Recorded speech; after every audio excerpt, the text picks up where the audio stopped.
Welcome to Beyond Protocol. Women today are more educated, more independent, and more visible than ever before.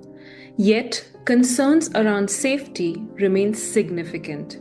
According to the National Crime Records Bureau, crimes against women in India continue to number in hundreds and thousands of cases annually, while various surveys indicate that many women modify their daily routines, travel choices, and professional decisions due to safety concerns.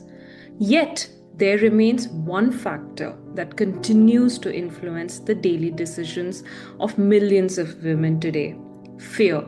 Fear while traveling, fear while speaking up, fear while reporting harassment, fear online, fear within workplaces. Despite the existence of laws, awareness initiatives, and strengthened institutional mechanisms, many women continue to alter their behavior in the interest of personal safety. Why is this the case? Is women's safety solely a matter of policing, or does it extend far beyond law enforcement? Today, we examine women's safety beyond headlines, beyond crime statistics, and beyond the traditional framework of law and order. Over your career, you've seen thousands of cases. You've dealt with victims, families, offenders, investigations, public safety situations, and some of the most challenging moments in society. Without discussing any specific details, was there a case or an experience that fundamentally changed the way you thought about women's safety? Yes, there are a lot of cases I dealt with regard to the women, crime against women, right from the harassment by the in-laws, dowry problems, molestations, stalking, and lot many things. Like a variety of crimes against women have been dealt with by me while I was in the service. The most important aspect of all these crimes, a common aspect, is that the women feel insecure to report it to the police. Right, As a police officer, it is our duty to instill confidence, not only in the victim, but also in the hearts of or minds of the relatives of the victim. right, That's a gigantic task, and not only the senior officers, even the lower functionaries in the police are being uh, trained for that. And during their training, our refresher training, specific courses are being run with regard to this specific subject, that is crimes against women. In most of the important commissionerates all over the country and important districts all over the country have women cell under their command, and only offenses only related to women are being dealt with by those special cells. okay, Most of these cells are being manned by the women officers all so right, that understand the problems of women correctly. So right. this is the basic gamut of functioning of the police with regard to crime against women.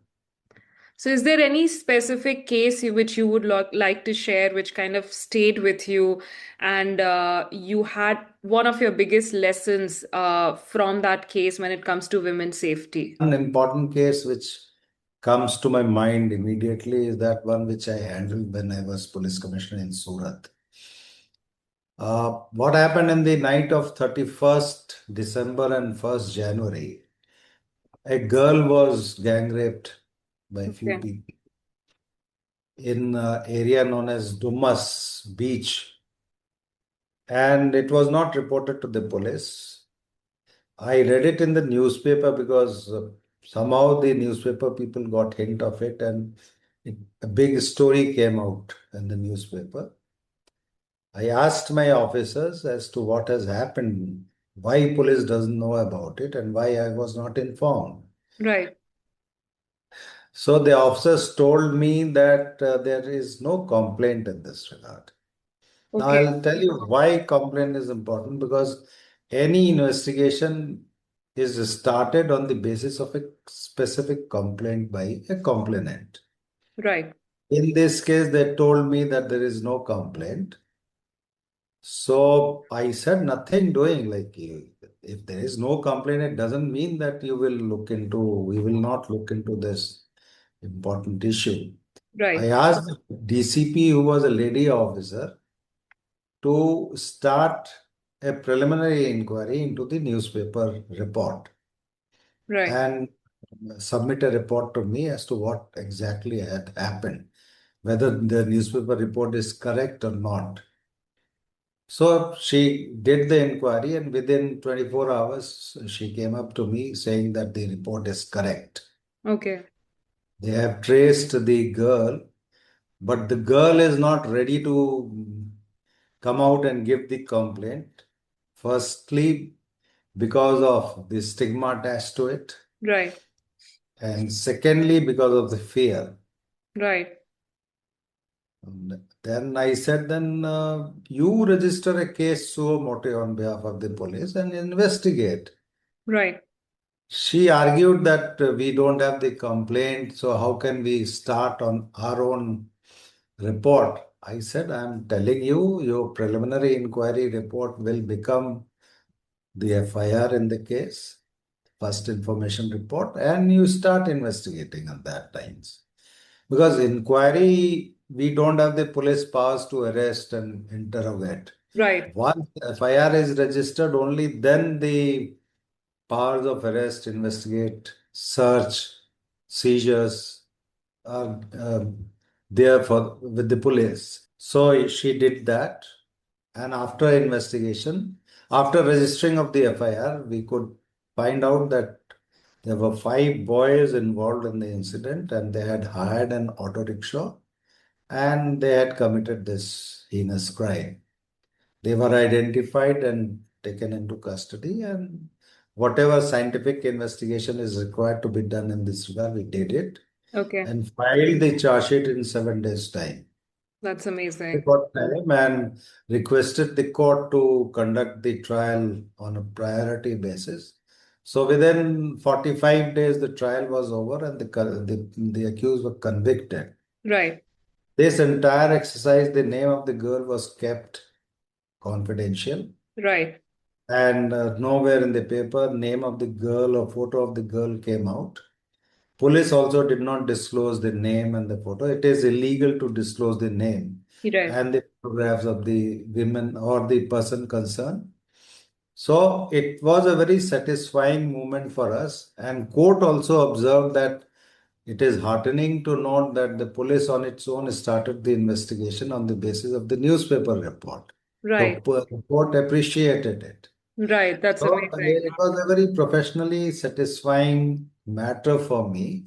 Yes. And I always used to tell my officers that once you receive an information, you start inquiring into it, gather Absolutely. information, and then register a case and investigate. There is no need all the time that There the has to be. woman should come forward and give the complaint, because Right. giving a complaint to the police is a too much of ask for Absolutely. females to go to the police station, Yes. tell the police. They will ask so many questions, then the FIR will be registered. Right. So very few ladies will undergo this type of trauma. Once there is a rape or molestation, whatever, and then Right. the police, before registering the case, they ask so many questions. So it is a very difficult situation for the women in our country to Right. come up boldly before the police and give a complaint. Right. Uh, Absolutely. I think one of the most common and one of the things which often comes up is underreporting. As you mentioned, right? There was no complaint. Women are hesitant to go to the police station and give out so many, face the questions asked, which they might not be comfortable doing. Many women choose not to report such incidents or even smaller harassment incidents, right? Like eve teasing and workplace harassment. So why do you think that happens? What is it that Why are women so hesitant? Is it our society, which is they're bound by certain societal pressures?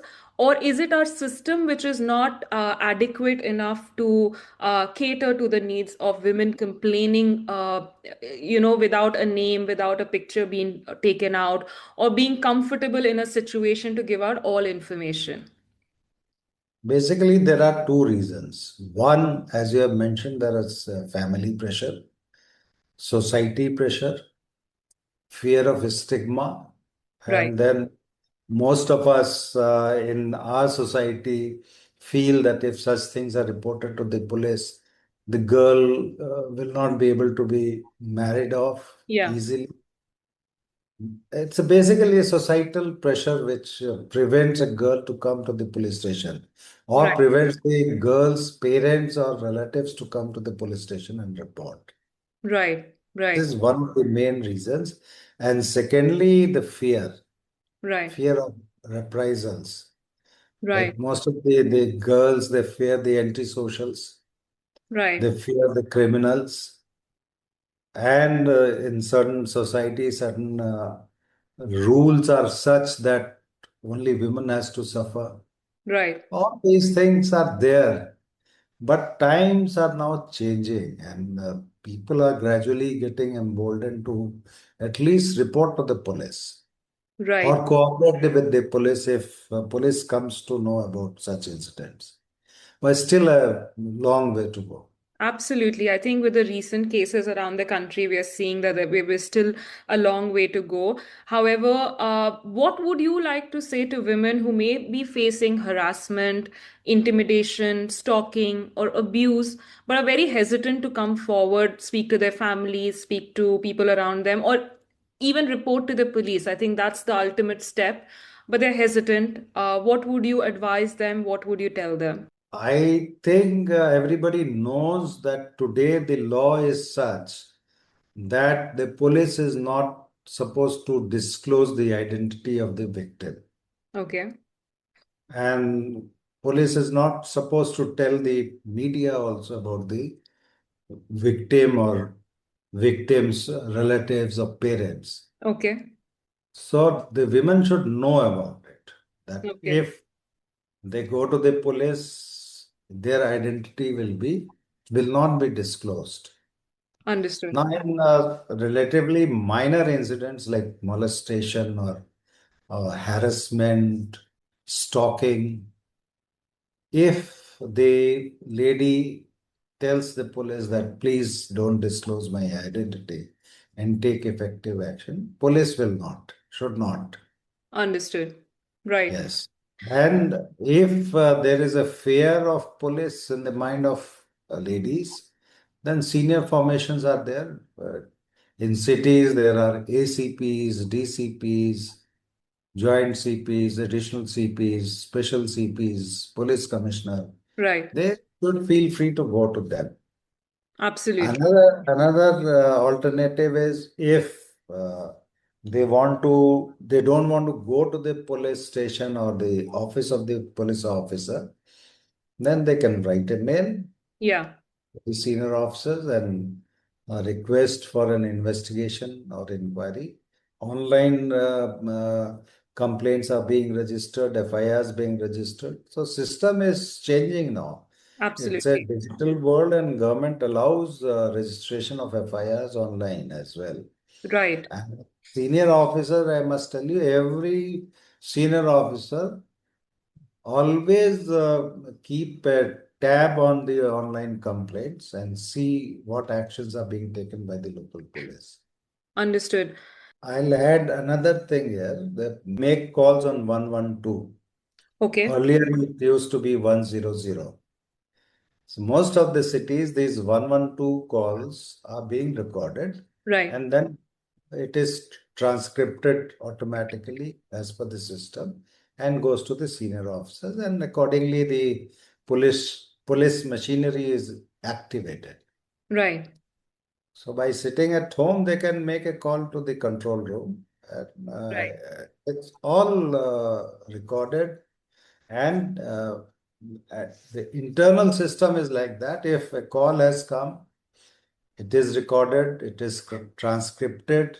Right. Then the PCR vans and other police vehicles are being informed. They reach the spot or they talk to the victim and then report. Stationary entry is made, Okay. proper inquiry is done, and everything is supervised by the immediate supervisory officers. If it is a police station, then ACP is supposed to look into that.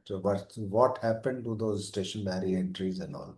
So Right. we have a full-fledged mechanism to check whether the calls have been attended properly or not. Okay. With Okay. regard to the PCR calls. Otherwise, also if a lady wishes to make a complaint online, it is followed, supervised, and taken to a logical conclusion. Understood. And after all this, if a lady feels that nobody is listening to their grievances, they can come and meet the senior officers. Understood. No, this is great to know. As you said that, there is a system in place when the incident is reported, right?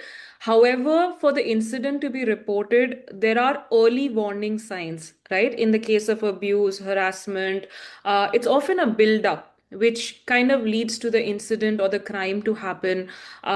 So, what are one of the most early warning signs which in your experience, you can share? Women can understand very well and very easily if somebody is trying to stalk or Yeah. harass or to do some crime with them.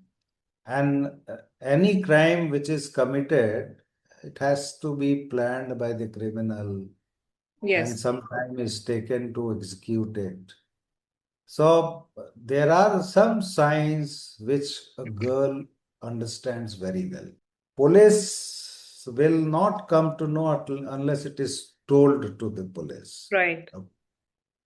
So the girl normally confides her parents or siblings or the peer group. Right. So one of these channels can inform the local police, like local police station or the beat constable at constable, because they are interacting with the people in that locality. Right. Or if it is happening in the schools or colleges, the school principal or the teachers can definitely coordinate with the police. Understood. Once it is informed to the police, then the police action is initiated. Absolutely. But there are certain technological developments also, like uh, every city is now being covered with the CCTV cameras. Right. And the recordings are done 24 into 7. Pre-incident and post-incident recordings are very useful to the police. Right. So one awareness should be there not only amongst the girls or the ladies or the women, but also some exercise we do from the police is to tell the people that look, you people are under watch and Surveillance. criminal should be the antisocial element should be aware of it. But still, such incidents happen Yeah. and it is not reported to the police or reported to the parents. Right. Most of the time, the girls keep within themselves till Right. the time it becomes excessive. Understood. So, if it is nipped in the bud, it is very good. That is an ideal situation. Right. But I feel practically that this ideal situation is not there in our society. That's right. We come to know, even the parents come to know late. Absolutely. I'll give a certain incident which we've faced in the corporate world, and I think a lot of people, a lot of women will relate to that. Is sometimes there are threats which are disguised as jokes. Sometimes there is controlling behavior. Sometimes there is harassment in form of the way you're treated at work, the way you're spoken to at work from your male peers. um, what I have seen with these incidents is that women, the behavior of the women who face these situations, it changes drastically. So it's very important for the family and the peer group to kind of focus on that behavior change. A lot of times these women go into a shell. They don't talk about their feelings. They are they live under fear. So it's very important for people living around them to notice this and report this either to the family or to someone, some officials, to the police. But it's important to take cognizance of the fact that the behavior has changed. And similarly, within marriages as well, if the behavior of the girl is changing while at in the marriage, I think it's important to take cognizance and probably probe a little more into that. My next question would be, when should a woman stop hoping something will improve and start taking action? The best policy is to dip in the bud. Don't Okay. tolerate. If you're feeling that you're being harmed and taking you very lightly and trying to take advantage of you, the ladies come to know about it very easily. Right. So they should not wait for an appropriate moment to report. Absolutely. There is, as per law, there is an inbuilt mechanism in every office, whether it is a government office, semi-government office, or a corporate office. They are duty bound to have in-house committees to Right. inquire such incidents. There's an act also, prevention of sexual harassment at Right. workplaces. And a lot of rights have been given to the women against such harassment. Right. The best policy is to nip it in the bud Got it. and don't try to tolerate it till the time it reaches some boiling point. Right. It's not that you react immediately. You can tell your boss that, look, this is not appropriate and you must mind your behavior. Absolutely. That may cause some sort of backlash in the Right. form of promotion, postings, or in-house behaviors and all. But all these committees are meant for that only. Absolutely. It is not that once the incident has blown out of proportion, only then those committees should look into it. Right. Every small incident, every small misbehavior can be reported to the committee and they are duty bound to look into it. That's So right. it is the best policy is to not to tolerate any such nonsense in Right. the or in the organization. Absolutely. And going a little deeper into what women should know about the law, right? We want to make it a little more practical. What are some of the things every woman should know from a legal perspective? Look, the laws have been changed over a period of time, and most of the laws are in favor of women. Right. The government is very sensitive with regard to crimes against women. Right. And all over the country, the law enforcement agencies have been told that these crimes should be taken very seriously. Number Right. one. So, law, like recently there have been changes in the IPC has been repealed and now the BNS has come in. A lot of changes have been made with regard to molestation, rape, and such type of crimes against women. And a lot of safeguards have been provided for. Right. Women should understand the law is in their favor. Sometimes some women misuse these laws. Absolutely. That is also there. So if women starts misusing it, then the attention of the police or the law enforcement agencies or even the court will go down. Absolutely. Seriousness will be less. Right. So The law should not be misused or abused. It Right. is for the protection of the women, for the benefit of the women, and they should be aware of it. In fact, every a woman or every organization should have some in-house mechanism to tell women employees about Absolutely. their rights, about the laws. A lot of laws are there, like with regard to the criminal offenses, that's PNS is there.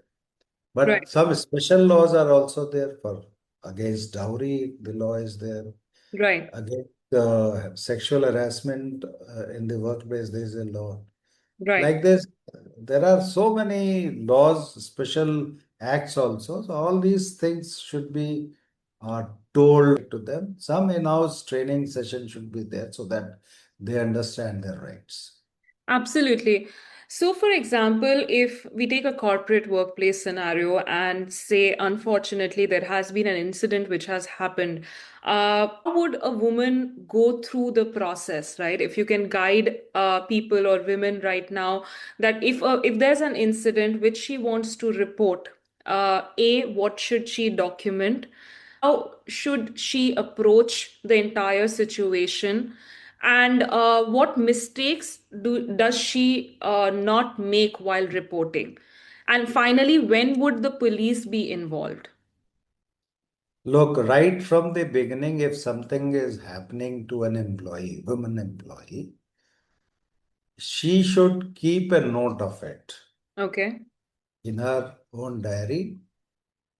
Nowadays, a lot of digital evidences are also there. The mobile is there, the laptop is there. So whatever messages are coming or going, or if the CCTV cameras are installed in the within the premises of the uh, organization, that can be made use of it. The girl or the lady employee should report it to the internal committee, which every corporate office is supposed to maintain. Absolutely. To have. It is a legal requirement, Okay. and that internal committee is headed by a lady Right. in the case and supported by the members who are also from the same gender. Okay. Right. So this is a very good forum. If it is reported to the internal committee, no need to inform the boss. Committee on its own can inquire. Okay. If these things do not make any impact on the person concerned and the misbehavior or harassment continues, Right. then uh, police should be involved after Okay. that. Police also, any police station one should not go. There are specific women police stations are also there. Okay. Women help. There every district or every commissionerate has women helpline. They Right. can go. And in all the big cities, there is a police station, especially for crime against women, Okay. headed by the women officers, supported by the women officers. So they can go there and tell them.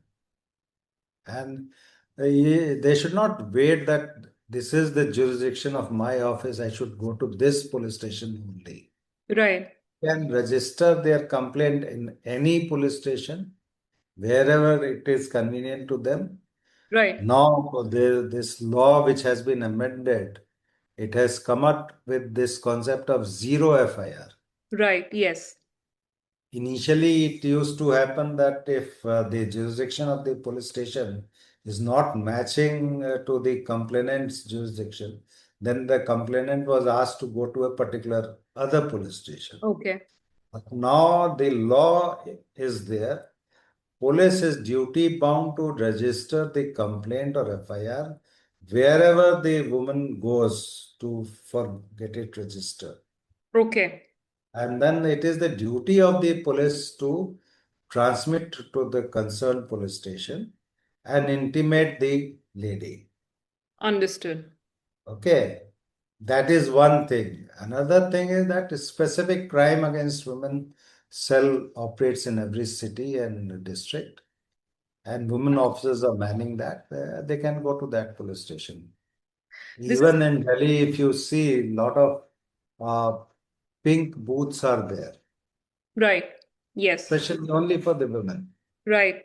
When those outposts or the booths, the people can approach and get the complaint registered. Absolutely. System is there, the one should know how to use it. Absolutely. I think that is the key that the government and the systems are working and the laws are existing. However, there is low awareness. People are not aware on how to use this correctly. So, conversations like this often give us that insight. We can definitely, work towards that in educating what laws are existing and how that can be used correctly. I also want to touch upon one thing where a lot of interactions are now happening online, as you said. There is the world has dramatically changed, and technology has changed the nature of threats women face currently. So, how has technology changed the nature of threats women face? Now, most of us use mobile phones, smartphones, use the laptops also. And on these cyber space, lot of activities take place in which sometimes women are cornered, Yeah. they are tortured mentally, they are harassed, they are stalked. Cyber stalking is there. Yes. Then the artificial intelligence is there now. So Absolutely. false videos are created, fake videos, deep fakes are created. And the girls are put under pressure that if you don't do this, we will release it on net. We Yeah. will tell your parents. So these threats are there. Right. What I suggest is that if these type of threats are coming to any woman, Right. immediately it should be informed to an expert, cyber expert in the police, Okay. so that it is taken care of, it is nipped in the bud. Right. People wait, they get afraid. Absolutely. If I tell the police, it will be exposed. I'll be taken to task by my parents and this and Yeah. that.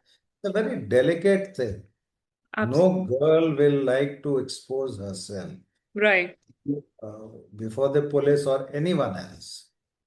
And some of these Absolutely. things are so private that it's very difficult for the girls to come out and talk about it with their parents Yeah. or siblings or anyone else who is close to them.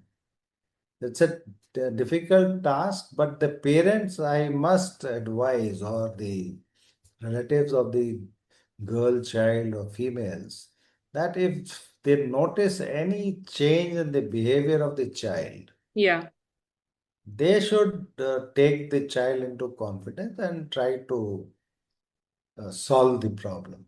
Right. Otherwise, what happens ultimately, either the kids they commit suicide or they go mad, and the ultimate loser is the girl, basically. Absolutely. Yeah. Yeah.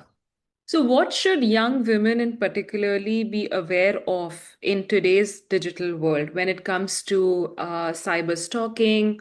You mentioned image misuse, anonymous harassment. That's huge today.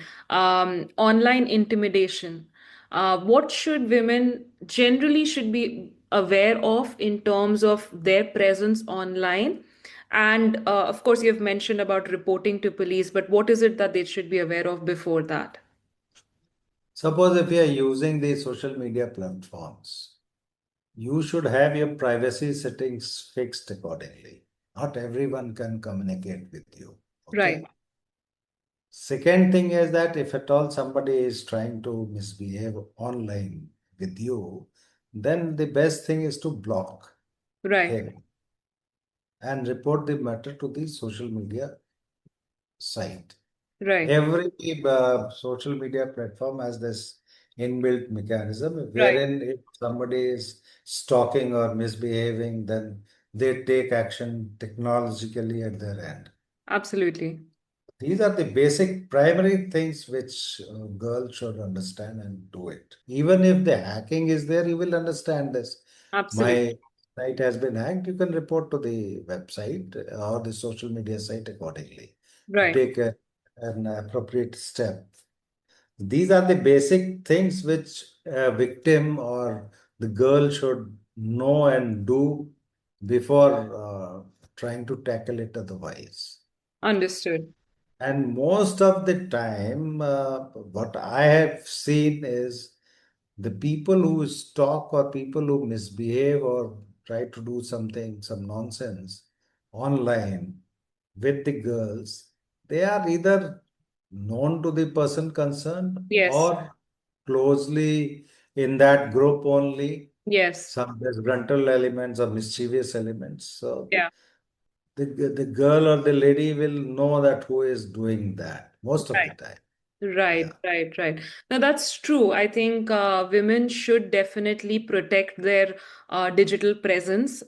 Please know what you're putting out is always going to be online. So use all the privacy settings, use all that to your advantage, and be cognizant of who you are interacting with online. Um, as a mother, I often think about where respect actually begins. We spend a lot of time teaching girls to stay safe. I think all of you're also a parent, I'm also a parent. We often tell our girls to stay safe. But should we spend more time teaching boys how to behave and how to respect? I think that's something where the society will start changing. That is most important. That is the most important thing. Right, Boys should be told what are the do's and don'ts and what are the pitfalls of their misadventures. right. They should be aware of it. And Absolutely. you are absolutely right. They should also be taught accordingly. Absolutely. So, what role actually does parenting play in creating safer societies? Very much. Like, try to teach them about the pitfalls of these types of activities, Right, online or offline, whatever it is. It is primary duty is that of parents only. right, absolutely. And it should be done in a very playful manner. It should not be done by commanding that you should not do this or you should not do that. If you are doing such things, this may be the pitfall or this may be the uh, reaction or whatever. Right, So parents will have to play a big role. Apart from the parents, the family members who are elderly with whom the child is moving, they right, should also teach, observe. Observing a child is very important. right. If the child comes back from the school and his behavior is different as compared to the normal behavior, the mother and the father should understand that and try Absolutely. to bring some confidence in the child and try to find out. I have handled so many things in which the child abuse has taken place. Right. Victims and the parents come to us when there is so much of delay. Yeah, It is very difficult to then tackle the child yeah, psychology. It absolutely. affects their mind too much, and that injury remains throughout the life with the child. Absolutely. So Absolutely. parents have to be very, very careful about it. Very Right. careful because any abnormal behavior in the child will be, they also understand very well the good touch or the bad touch and Yes. everything. These things should be told not only by the school but also by the parents. Oh, yes, of course. Yes. Right. And this has to be brought to the knowledge of uh, the parents, that the parents should know, and then if the school or the college where the child is studying, they should be taken into confidence and they should also be told. So Right. these are the basic things. If you groom your child right from the beginning with all these things, when he or she grows up, say, Yes. become 15, 16 years old, they will be more aware about the things. Absolutely. Absolutely. I think empathy, accountability, boundaries, respect are to be taught early to change future outcomes and to change the society at large.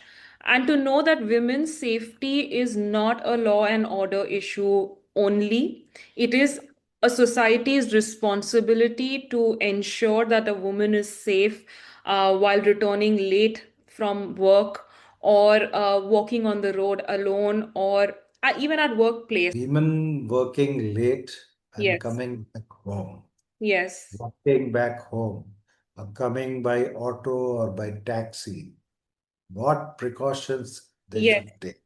Okay? absolutely.